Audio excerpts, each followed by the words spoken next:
I always think back to many of the articles that the Communist Party wrote about in its heyday, in and outside the US, and they said they'd have to always disarm the people before they could take it over, take the whole country over.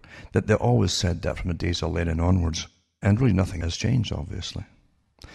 I can remember Solzhenitsyn, Alexander Solzhenitsyn, when he said that after the revolution in Russia, eventually it kind of settled down as they got some kind of order in society, and the mass chaos started to get diminished a bit after many years.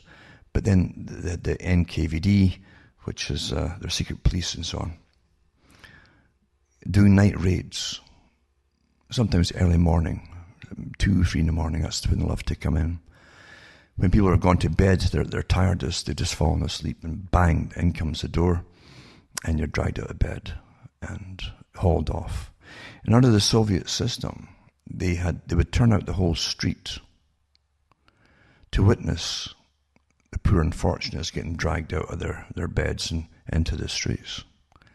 And that acted as a tremendous incentive not to let it happen to you. But the thing is as well, they didn't know at the time. It didn't matter if you were complaining about it or not. They were picking people up for obscure little reasons, and had informers everywhere, even in their workplaces.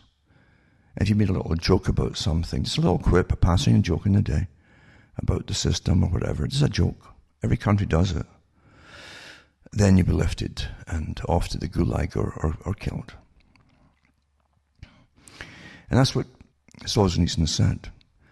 He says you can't allow this to start. If you allow it to start and continue, it's done from the beginning. You're finished. He said we should, when they came to grab our neighbors and their families at 2 and 3 in the morning, where only 4 of them would arrive perhaps. He says if we had just grabbed anything at all, pick handles, anything at all, and attacked them, finished them off, nip it in the bud at the very beginning, then the horror and slaughter of millions of people might have been averted. And it all happened because everyone was following the instructions to be politically correct and shut their mouths and turn their eyes away when someone was deemed some nasty slur on them, on their character by the state.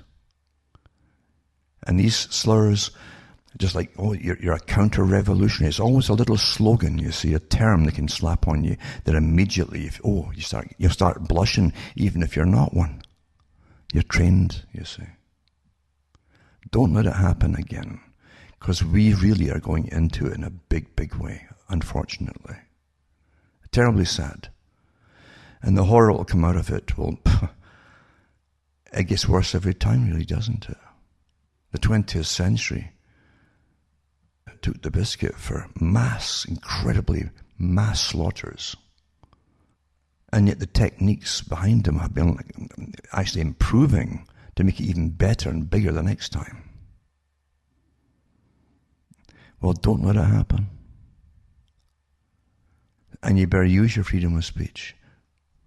And yeah, even if you if you open up some kind of forum or whatever, just to speak little bits of the truth, it doesn't matter. If you're on the right track on anything and you haven't broken any rules, you will be labeled this or that and other, and you will have other people coming into your forums and adding their nasty stuff to it to get you a dirty name.